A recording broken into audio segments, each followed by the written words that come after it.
This is exactly what the Habs needed, as it just reached another level with Ivan Demidov with this insane goal in the KHL, extending his point streak now to 7 games. But it wasn't just this insane dangle for a goal. He pulled off a few silky moves throughout this game, including this one, making the defense look silly for a high danger scoring chance. And no, this is not deja vu. This is another play similar to the goal, drawing a penalty, just missing the net by a couple of inches. But he also managed to get an assist, as he is now only 3 points off the entire KHL scoring lead. We got to dive into everything. Ivan Demidov plus Jesse. We got some big notes from Martin St. Louis from practice today, as the lines have been completely changed around, including a shocking name up on the first line with Suzuki and Caufield. But also some quotes from Marty, especially talking about Cole himself. So you'll want to stick around for all that coming up on this episode of Habs Digest. And I want to start with Coach Marty, Jesse. This is scary good right now for Montreal. I know we just lost badly, but Coach Marty sees the positive, the light at the end of the tunnel. And I got a quote here about Cole Caufield that has had me smiling, I think, a lot of today. So let's just get into it. He said, I still think Cole leaves things on the table. I know this sounds negative, but I don't think it is. I think Cole leaves stuff on the table. I think he should have more goals. It's not about shooting more, it's where he goes on the ice. I'm happy he's off to a good start scoring, but I think there's more there, and that's really interesting to hear, Jesse. I mean, knowing how good Cole Caufield has been this season, 9 goals in 10 games, NHL lead tied for goals, but Marty thinks there's even more there. There's a few things Caufield can keep doing, and he even said the other day, Coach Marty, I have faith in my own coaching system. And despite what I think a lot of people are saying after last night, having that faith and knowing that he can get more out of his players is what I do really love to see. He's setting the bar high, and Marty noticed last night that Cole Caufield did whiff on a couple one-timer kind of opportunities, prime opportunities, even on the power play, but at the same time, so that is leading to, he can get, even though he scored last night, he can definitely get those multi-goal games as well. So I think it's really interesting of what Martin St. Louis said here, that it's really depending on where he goes on the ice, that he's really, going to get those chances, score those more goals. And doesn't that sound, exactly what we were talking about, the other day on the show, highlighting an article, which really spoke about, Cole Caufield, his placement on the ice, how that's really going to decide whether he's that 50-goal scorer. We kind of highlight the fact that he's been playing in front of the net is a big reason why that's been happening. Again, 53% of the goals that happen in the NHL are right in the inner slot, right in front of the net, right there. So obviously it's, maybe some other players could deserve to get called out, but it's a little bit of kind of that tough love where you expect even more, right? We know he's being ambitious at this point because Cole Caufield is projected for 73 goals, shooting at a 30%, efficiency rate right now, which is just absolutely wild. We know what he's capable of, right? And the big thing is Cole Caufield, he is taking, he's the best player for the Habs. He's really putting the team on his shoulders a lot of way this year. He's having, 2 game-winning goals, 3 power play goals so far this season. So Marty just wants to see him continue to play that style of game. And I'd love to see that too, right? I mean, I know, we know a lot of the goals in the NHL come from right in the slot. Just look at Zach Hyman's 50-goal season, where pretty much all of them came right in there. And Caufield's capable of doing a lot of that same stuff. And even in his goal yesterday to get him up to 9 goals, it was off a rebound when he was parked in front. And again, Jesse, there's a world where Caufield already has 13 goals this season or so in 10 games, which is crazy to say. And some people corrected us. The last person to get 50 goals in their team's first 50 games was Brett Hull. So there's a lot of great players that Caufield's on par with right now in terms of goals. Now, there's still a long way to go, but there's some great stuff coming. And it's good to see Marty has faith in that as well. But I want to move on quickly to some other stuff that Marty did. And we got some wild, crazy line changes. And brace yourself if you haven't seen these already. If you have, well, you know what we're getting into. Now, the lines I'm about to show here from a Twitter account from Marc-Olivier Cook. Now, these are not necessarily the exact order of the lines. Keep that in mind. I think the wings are actually swapped. So the first line, from what I saw, is going to be Caufield on the left, Suzuki down the middle, Heineman on the right. Second line, Kapanen on the left, Dach in the middle, Slaf on the right. That might switch since Kapanen's a right-hand shot, Slaf is a left. I don't know. I think they're just kind of going all over the place. Newhook, Dvorak, Armia, and Anderson, Evans, Gallagher. And those bottom 6 lines could be switched at any moment. I would assume that the Evans, Anderson, Gallagher line would be that third line, but they're going to play similar minutes. We'll get into the defense, which was an absolute mess today too, Jesse, with pairings switching up all over the place.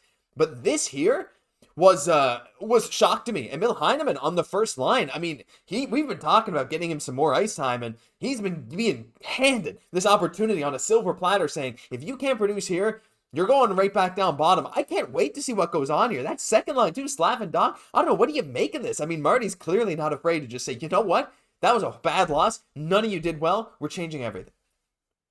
What I make of it is that Marty's trying to get some secondary scoring once again. The large majority has been from that first line, much a la Cole Caufield. But again, he's trying to find those combinations. So this is a huge opportunity for Heineman, again, to play a real energy game, which I think can be beneficial on that first line. I don't think it's so much of a, slight to Slav. Yeah. But again, trying to find something on that second line. I would have to say personally, Josh, not having Armia on that second line is a little bit of a relief for myself. Like, I would much rather see the likes of Heineman, seeing a Kaiden there at this point in time as well.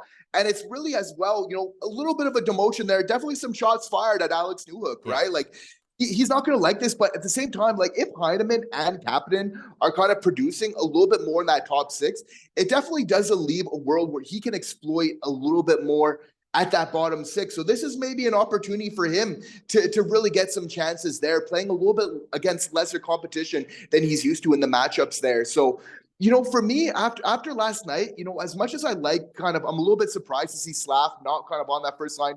You get where it's coming from. They're trying to solidify that secondary scoring for right now. If they can get that, that would be key for this team. So I'm looking for huge efforts from Heineman and Kaiden going forward here to solidify their spots. Yeah, and this is crazy. Like, the start of the season, they were fourth line guys, and they were looking good, and they've played well enough to earn their spots. Now, Kaiden has not really put up the numbers. He has not looked super, super amazing, but he's getting handed this opportunity because a lot of the guys around him also haven't looked great. So, like, you know what? Maybe there's just some chemistry there with Kaiden, Dach, and Slaf, and Dach and Slaf is one thing I wanted to mention, too. Like, those two guys are guys that we wanted to see on a line together. They've shown that they've had great chemistry together in the past. So I'm really curious to see how this goes, and I love, we talked about this before in the show, the idea of Kapanen on Dach's wing. So Kapanen can also take a lot of the faceoffs. We don't know, maybe Dach will play more of a center role, but Kapanen maybe takes more faceoffs since he's a much better faceoff guy than Dach. There's a lot of interesting things. I want to hear all your thoughts down below on the forwards. We could spend all day talking about this, Jesse, but we got to quickly get into the defense before we move on to Ivan Demidov. Again, I don't think this is the actual order of the pairings, but these were the pairings that we saw today. Logan Mailloux has been sent down to Laval. He's been loaned back to Laval. So based on the pairings we saw today, you have to assume Xhekaj will not draw into the lineup for the next game. Unfortunately, based on his play, that's probably the right decision, especially if Barron's back. I hate to say that, but he hasn't looked very good. So we got Hudson and Savard together, Matheson, Barron together, Guhle and Struble together. Jesse, we have our three best defensemen are all left-handed, and they're all on different pairings. This is one of those interesting things I think I've seen all year. Montreal's just not saying, here's your top defenseman, we're sticking them in the top pairings. We're like, no, you know what? Everyone back to your left side, except for Jayden Struble, and all our best left-hand D are playing left-hand D. We're going to see what they can do, and I kind of love it. I'm curious to see which pairing gets the most ice time, honestly. Yeah, very interesting. So happy to see Guhle kind of coming back there as well. Obviously, Mailloux, he's getting a little bit of chance here at the NHL, and now it's to put in practice really that the AHL level, and it's to come back kind of prepared because we know offensively he can contribute to a game. Absolutely. It's just kind of no surprise here. It's just, kind of shoring up a little bit of those defensive plays as well. Going to be very interesting to see Guhle back on his natural side. You have to feel like that'll kind of benefit him. I almost want to see that at some point, him on his natural side, just to see, like, what does he have offensively? You have to feel like maybe that could help open up some things there for him, So absolutely, we know Hudson probably going to be on that top pairing just with the amount of ice time that he is getting at this point in time. The fact that we are talking about Hudson being a top pairing, obviously getting, some of the most ice time for the Montreal Canadiens is absolutely phenomenal. And we look to just see him continue. And definitely we know that those goals are coming. For sure. It's going to be exciting to see whatever happens in the game versus Washington on Thursday night. And hey, let us know your thoughts on all this down below. But we got to quickly get into the last topic of the video. Ivan Demidov is him. He's already put the NHL on notice. He's already put the KHL on notice, but somehow it just keeps getting better. I don't know. Let the highlights roll once again because this is just insane. Look, Jesse, Ivan Demidov is 18, and I feel like we got to remind ourselves of that. And he is now only 3 points off of the KHL lead in scoring behind his own teammate Gritsuk, who's at number 1 with 22 points. Ivan Demidov's now up to 19 points as he stretches his point streak to 7 games here. He scores a goal and he gets an assist. He had a goal and one goal, 1 assist in a game that they lost 3-2. He was creating all the opportunities. Every time he's on the ice, he does something absolutely special. Look at this. He is making these pro teams look like ECHL teams. And to be fair, some KHL teams are. But Locomotive is not that bad. They lost this game 3-2. And Demidov made him look silly. Jesse, we look, just to highlight how good Demidov's been. This is from the Happy Tall on Twitter. just to highlight how ridiculous he's been. This is not a ranking. This is just simply points per 60 minutes for a lot of notable KHL players in their D+1 year. You'll see some familiar names. Ivan Demidov, 4.9 points per 60 minutes. Kuznetsov was at 3.07, Michkov 3.02, Daniil But 2.4, Buchnevich 2.15, Kucherov about 2, Tarasenko 1.9, Kaprizov 1.8, and Demidov's at 4.9. And if you look at the KHL leading scorers, you'll see Demidov there at the bottom. He's in a 6, 7, 8-way tie, whatever it is, for 19 points. There's a lot of players in this little range, but he's not far off of the lead. And if you look at the time on ice per game on the far right, Jesse, by far the lowest time on ice per game of anyone here, not to mention the second highest plus minus on this list, only behind Tony DeAngelo, who has been the best defenseman on SKA this year, probably. This is just pure insanity from Demidov. I didn't think it could get any more insane, but somehow it does. That's it. And you have to feel like there's a couple teams that last year's draft that are kind of kicking themselves. That maybe we should have just drafted just for pure talent and instead of kind of positional need, because if not, there's probably 3 to 4 teams that are really kicking themselves that they didn't pick Ivan Demidov, because when he got the puck today in his game, he had one thing on his mind, and that was taking it straight to the net, not being afraid to kind of be able to challenge defenders. Like, these moves that he's making, absolutely don't think you of another Russian player, Pavel Datsyuk, like absolutely elite with the hands in close here. So again, like, he's just dominating in the offensive zone. Like, even on his assists that he gets, for sure he's kind of dishing off, but he's just kind of prowling the offensive zone. He's looking for options. Like, you see his confidence as these points kind of continue to develop. He was already a great player, but now the confidence is building, and it's really kind of showing. Now he's finishing off some of these kind of close plays in tight, kind of a solid kind of forehand fake, bring it to the backhand. Like, these numbers here, like in proportion of the D1 years from some other elite players, like he is looking like some of the cream of the crop, which is absolutely phenomenal when who we're comparing him to. Like, we're not getting hyped enough for what he's really doing now. He's not just asking for ice time, Josh, from Roman Ronberg. He's demanding it. Like, with his play, with what he's doing, scoring, he has more points than Kuznetsov right now in the season. Like, what he's doing, there's just no argument anymore for him not to be getting the ice time. That's one of the biggest things for me today, Josh. Like, playing over 15 minutes a time, finding a little bit of a home on that third line, obviously producing an amazing clip. Like, there's a solid argument. This guy should be higher up in the lineup for SKA. And maybe that's even something to watch kind of going forward. Obviously, some good chemistry there with Kuznetsov. But I mean, if this guy just keeps playing, he's just going to keep doing amazing things for this team. I'd love to see him play with Gritsuk if we get the chance. Every time they share the ice, even if it's for a shift, they look to create good opportunities. And I mean, he's a demigod.